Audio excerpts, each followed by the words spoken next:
our third session. I just want to recap what we did last week for Mother's Day, all you mothers and motherly women out there, men. Okay, so the recap of last week is we looked at Kara Walker's silhouettes here.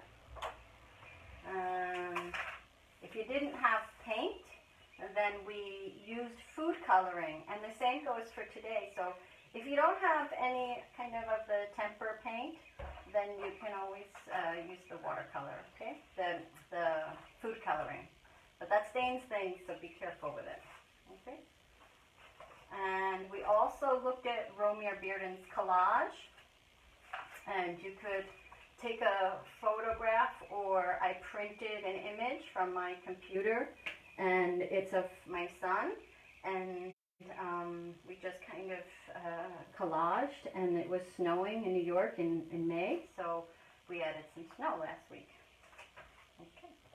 So this week, I don't know if you can kind of see the stuff behind me, we're going to get kind of a little loosey-goosey today, and we're going to get into the abstract world. And usually when I paint in my studio, and most painters, traditional painters, and how painting has been done traditionally is you get your brush, you put it in the paint, and you put it on your work, and the brush actually touches the surface you're working on.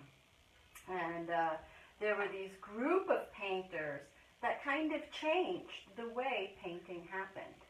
So we're going to talk about abstract art, okay?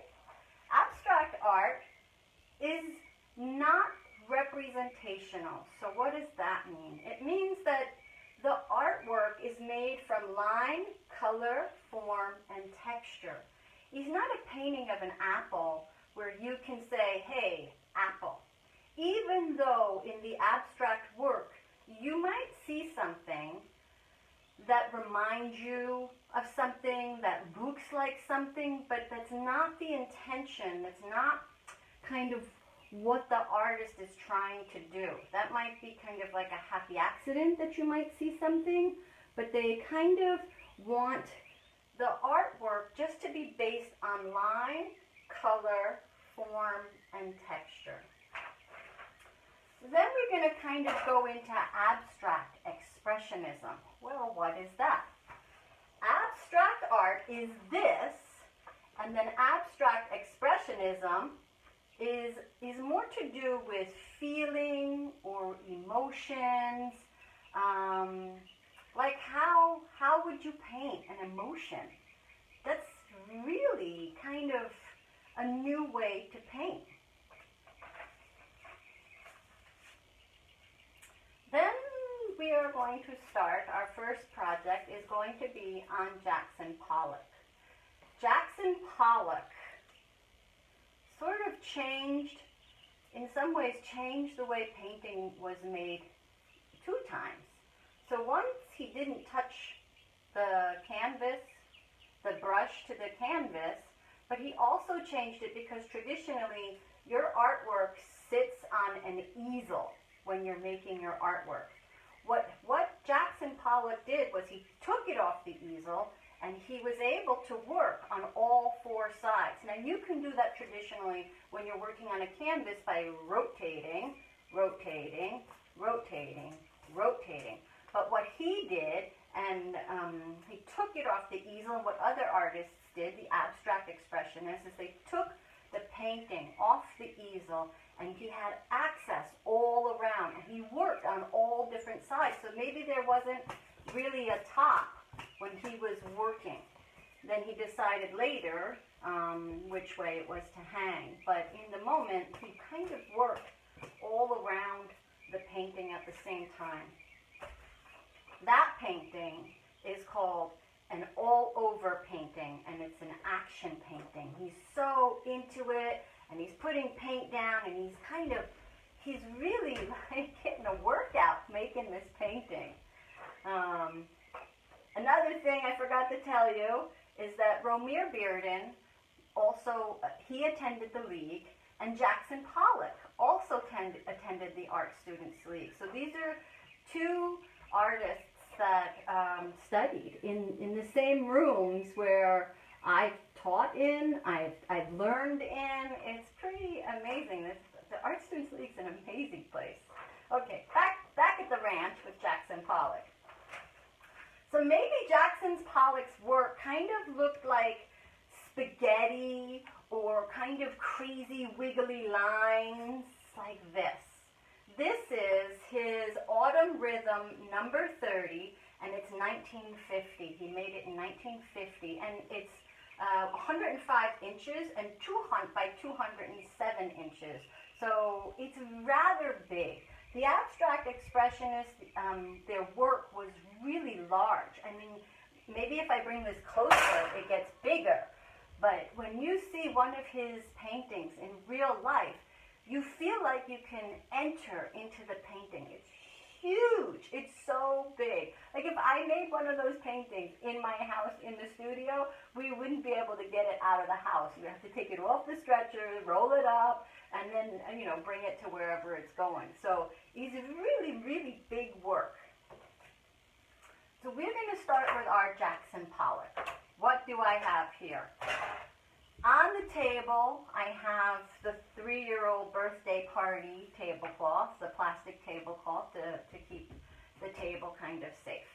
I have napkins just in case things kind of get out of hand. We have this. I also have some wipes just in case, okay? I have a bowl. This bowl is to discard anything that has paint on it. So I think we kind of got to go through the steps in our head, as artists do. We go through the steps in our head and we kind of plan from beginning to the end before we get there. So if I have to have some paint and I make the paint here and I need to discard something, if I put it on the table, I'm most likely to transfer that paint onto myself, onto my clothes, onto the artwork. So we try and keep it as clean as we possibly can as we go. Now, Jackson Pollock may or may not have been into cleanliness, but he also wasn't making artwork at home on his kitchen table or in the dining room or maybe outside, okay? So this is for the garbage. I have just a regular pan to catch some of the liquid as we pour paint. I have watercolor paper. Now, if you don't have watercolor paper, you can use kind of like a harder kind of surface, a stronger surface. Maybe if you have a pad, any kind of writing pad, and you take off the back, that cardboard is a little stronger than the regular printing paper. The printing paper will work, but it's just a little weaker when it gets wet. But it's okay to still work with it. I borrowed this from our toaster oven. This is the rack that goes inside the toaster, so I'm just going to borrow this right now. If you're one of the toaster people who have a vertical toaster, like for the bagels that you put in, then you can use a hanger. And I just kind of taped the top with duct tape just because that end can be kind of sharp, so I didn't want it to be sharp. And you can place this down on the pan and put your paper over, and that works too. If worse comes to worse and you don't have anything to put on top of your pan, you can make the artwork right inside the pan. The only difference is sometimes maybe the paint creeps behind, and now you have the front of the surface wet with paint, and you'll also have the back wet with paint. It's okay though because it dries. Sorry, here's my rack. I'm going to put the paper on, and what I did was I tried all different methods. I tried putting it in a cup. When Jackson Pollock made the work, he had large cans, paint cans, house paint. We're not going to work with house paint. And it was a special kind of consistency. I don't know what the consistency of your paint is. I don't know if you're using food coloring.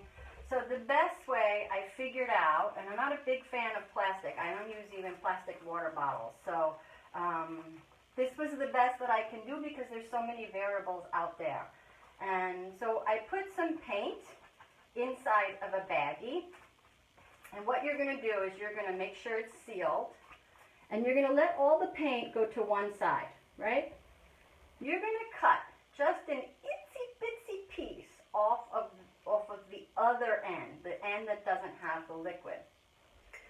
Now if you cut too much, then all the paint is going to come out at once. If you cut too little, then you might have like a ketchup packet incident where you go to squeeze it and it goes out sideways. So you kind of got to be just right. And I don't know what that just right is. We're going to kind of just see as we go here.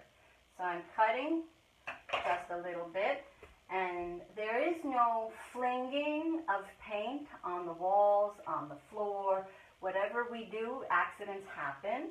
Whatever happens, it's okay to have an accident. We're just going to clean it up as we go, okay? We can't just leave it there. So this is the side that I have a little hole in, and this is the other liquid. So now I'm just going to turn it towards the hole and let it kind of come out. You can go off the paper, you could stay on the paper. My bag goes right in the bowl.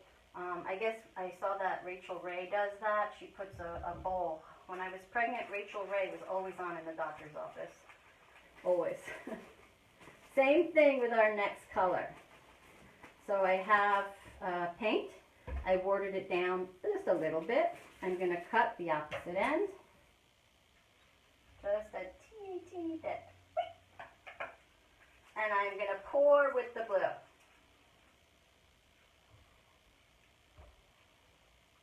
Okay, I think that's enough blue. And I'm going to stop. Now, I do have to tell you, the more water that you put in the paint, the longer it's going to take for this to dry. So I can't lift this up, because if I do lift it up, all the paint is going to fall down. Gravity's going to pull it. But I have this one right up here. Can you see that? Do I have to take it down? Okay, so you could see that. So it took a while to dry. I dried it in the sun. And in some other example that I had, I dried it up where the cat kind of sits, my mistake.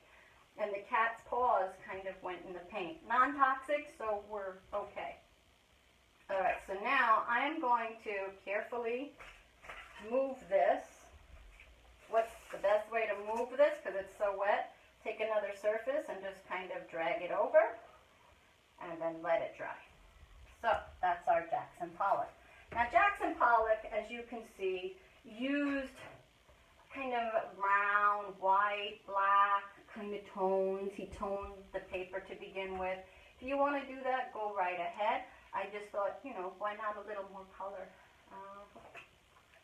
Now, our Helen Frankenthaler, she's a little kind of different, Helen Frankenthaler. She still worked with her paintings flat and not on an easel, but she kind of stained the canvas, the surface, the silk. She stained what she was working on. Where Jackson Pollock kind of made these like spaghetti, noodly, squirrely-like, she did color painting, color field painting. I think I was supposed to write field in there. Color field painting. So more sections of just color. And, I'm supposed to do this. Sorry, I forgot last week. So please message pictures of your work and save artwork for the exhibition. I'll remind you again, I made these handy dandy things. It was Nikki Cooking, Nikki something. She always has these little kind of things. So there they are. Back to Helen Frankenthaler. She had color field paintings. This was kind of her breakout painting, even though painters make many, many paintings before they get to this plateau, this apex, this recognition.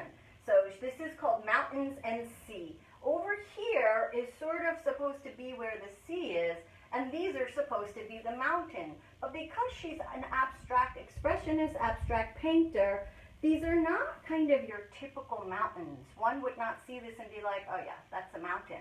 This is her interpretation, her feeling of what this was to her. And this is also quite large, 86 inches by 117 inches. So to make our Helen Frankenthaler, we're going to grab another piece of paper. I'm going to put it here.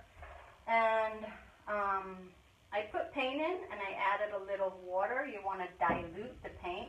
This is excellent for the food coloring because it is so liquidy. And we're just going to pour. We're going to pour the paint on, and it just kind of goes wherever it goes. Now, you don't need a lot to pour. You don't need so much. This goes right in the dirty bowl. Keep your surface clean. And here's another one, another color, and we're just going to kind of pour that in. Now, Helen Frankenthaler kind of manipulated, she moved the paint. So you could take a Q-tip, you could take a paper towel like this, and you could kind of make a point, twist it, and you could move paint like that. So we can kind of move the paint. Whoop. And it's okay if the paint goes off the paper because it falls right into the pan. And you're getting beautiful swirls. It's so wild. I don't know if you can really see it and appreciate all of these kind of whirly, swirly things happening. In the bowl it goes. Q-tip. I can kind of make a swirly circle. Okay. In the bowl. And I have one more color. I have some red, and I'm just going to put the red on. Ooh. And again, I can manipulate. You can take a brush if you want and move. I've seen her work a little bit with a brush, but she had like a big brush, and she was dragging it. In the dirty bowl, done. And Rudy is posting the links, and it's amazing to watch both of these artists kind of make their artwork. So I can't, again, if I hold this vertically, all of the paint is going to go down. Maybe that's what you want to do. So you can start here and you could take it a further step. I think what's most important about any painter and all artists is we're all trying to figure it out. You know, we're all experimenting either with color or working with a palette knife or working with different size brushes. It's all an exploration, and we're making constant discoveries.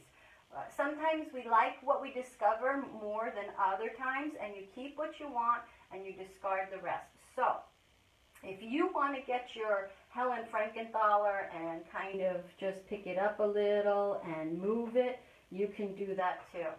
So because we're done with kind of the pouring and the Jackson Pollock, I'm going to move this tray. I'm just going to kind of pull this way, sorry. Okay. And if you're interested, this is what I made. Again, it takes a while to kind of, oh, see, got some green paint on my arm. It takes a while to dry because there's so much liquid in the paint because you just want to kind of stain the paper. And you just kind of find a nice place, hopefully not where the cat is, not where other kids can go, so things can dry undisturbed, because I really don't do what I do as I say and not as I do. I was cleaning up little blue paw prints over things, and he's non-toxic paint, so even if she kind of licks it, she's okay. Kitty is safe. All right. Again, before we do Bob Blackburn, please message us pics of your artwork and save artwork for exhibition. Now, some of you may think just making this is very easy, but for some of us, there's one try. Here's another try. Here's another try. Just keep trying, and I hope what I've written makes some sense. All I can do is try my best. I feel like okay, land the plane, land the plane. This was my plane landing thing. All right, so now we're going to go on to Bob Blackburn, Robert Blackburn. And Bob is short for Robert. So Bob Blackburn did printmaking. He was a master printer. Not only was he a master printer, but he was a very, very giving artist. He had tried to make like most people don't have a printing press. I don't know about you, but I don't have one of these in my living room. They're large, they're huge, they're heavy. Even if I tried to put one upstairs on the second floor studio, it might come through the walls and just kind of end up here anyway. They're not very practical to have in home situations. They do, however, make tabletop presses, but Bob Blackburn also taught how to make monotypes, monoprints, where I'll show you, that's what we're going to make. Okay, so this is 1955. This is with his press, and the photograph is by Louise Dines, D-I-E-N-S. I just wanted to give her a photo credit there. Okay. There we go. Bob Blackburn was a printmaker, and he also was at the Art Students League. Now, this is what is pretty amazing about Mr. Blackburn here. He printed for Helen Frankenthaler, so we just kind of looked at the Helen Frankenthaler. He also received a Lee Krasner Award from the Pollock Krasner Foundation. Lee Krasner was the wife of Jackson Pollock. So when we say Pollock Krasner, this is Jackson Pollock and Lee Krasner. And he also worked with Faith Ringgold. Faith Ringgold was the book that we read, Tar Beach, right? So he kind of is like an artist who kind of sewed a lot of all of this together. And all artists, we kind of stand on the shoulders of the people who came before us, and we lead the way for the people behind us. Okay. What is printmaking? Printmaking is artwork. When you do a print, I want you to understand this before we even start, and then I'll show you visually what happens. The artwork is the mirror image of the paint or the ink that you have on your plate. I'll tell you what a plate is. That's why when we have letters, when we have like alphabet letters, those letters, when we have those or numbers, when we make a print, it's reversed. It's the mirror image. So maybe if you want to be ambitious, start with the letters. If you want to use letters, and if you want to kind of just experiment with just the printmaking, start there and then move up for the challenge. I don't know about you, but I cannot write backwards for the life of me. I just can't do it. I try. How do you fix that? You try writing backwards, and you go into where you have a mirror, the bathroom, the hallway, wherever there's a mirror, and if you hold up the work in the mirror, and if it's written backwards but reads forwards, then you did a good job. I can't do that part. I don't know why. So, when we're talking about a plate, we're talking about a surface to work on. I just happen to have a paper plate. I chose the paper plate because it has a kind of waxy surface. It's not to absorb juices when you're eating, so I think it lends itself great to this printmaking. So what I did was I cut it out. Now there's going to be a shiny side and a matte side. The shiny side is the surface that you want to work on. Now just to be easy and simple to start with and to stay with our kind of theme of not touching what we're working on, I'm just going to put a drop of blue, a drop of green. I'll hold it up for you because it's just a drop. We should be okay. Wow, let's do some red and yellow. So I'm just going to put kind of 4 drops. Huge drops? No, because if you put too much paint, and printmaking will tell you, if you put too much paint, it's going to splatter out the sides. If you don't use enough of paint, then your paper is going to stick to your plate, the surface you're working on. Printmaking will tell you though. Okay, so basically, this is all I did. I also, I cut this in half. I also have, this is just to not work on the white paper. If you have construction paper, you can print on that. I also have just the brown paper from a bag that's been in the house for a while. And I'm just going to place this on top, okay?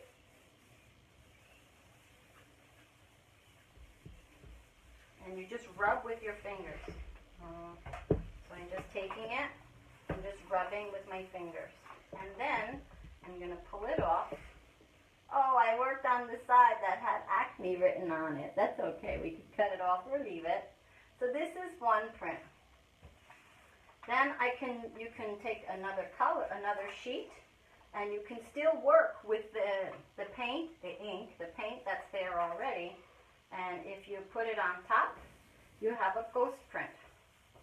So the ghost print is not going to be as strong in color, but it's still going to leave an impression. And maybe because this paint is being fabulous, I can get another ghost print out of this. Okay, I have a couple more minutes. I just wanted to show you the letter thing. See, okay.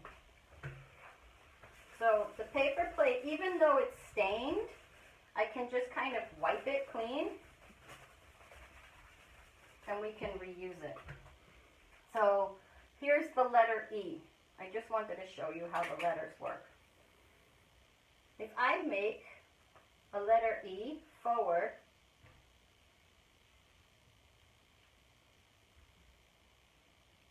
so this is like Sesame Street letter. This is brought to you by letter E. So there's our letter E. And I'm going to print it, and I will show you that it's going to be the mirror image. So you put it down, and I'm going to pull it away, and it comes out backwards. So in order for this to work, you have to write it on the plate backwards, and then it comes out forwards, if that makes sense. Okay? Again, I have this here. Please save your artwork for the exhibition. What I did was I have a container and all of these examples and all of these tries, and I'm not judging. I'm not saying whether I like them, whether I don't like them, whether they're the best, whether they're not the best. I'm not saying any of that because I'm in the process of learning. So I'm just going to be fair to the artwork, and I'm just going to collect it, and I'm just going to kind of put it aside, and then we'll talk about how to hang work and how you choose the work that goes in a show, because sometimes maybe it's not the best, but sometimes maybe it's one piece that sits next to another piece that become friends and they work well together, they read well together. So maybe it's not always about whether you like the work, you know. And then please message us pictures of your work. So if you're doing these projects now or during the week, please send us images of your work at the Art Students League on Facebook, and they'll post them or they're going to organize them. I don't do that part of the magic. That would be Rudy and the Art Students League side, so they're the magic makers for that. I just kind of sit in the living room with Chris and in the dining room, and we do this. Okay. Next weekend is Memorial Day weekend, May 24th, and our highlighted artist is Wayne Thibault. Oh, his name is not spelt that. I just wrote it phonetically so I wouldn't mess up saying it. So let's just cover that. Wayne Thibault and Roy Lichtenstein. Okay, Wayne Thibault, he does paintings of food, so Memorial Day is kind of very foodie. So we can do some food drawing and then paint. Roy Lichtenstein, he did like cartoon stuff, and he does the onomatopoeia. I like saying that word, onomatopoeia. It's like the pow, bam, think like old-fashioned Batman or cartoons. And Gerhard Richter, he's another artist because he kind of makes work, and he spends a lot of time making work, and then he gets like a squeegee, and he just goes whoop over the work. So why not have fun with that? So I want to say that's it for lesson 3. I want to thank you very much. I will hopefully see you next week. And thank you very much. I'm honored to be able to teach you. Bye, everybody.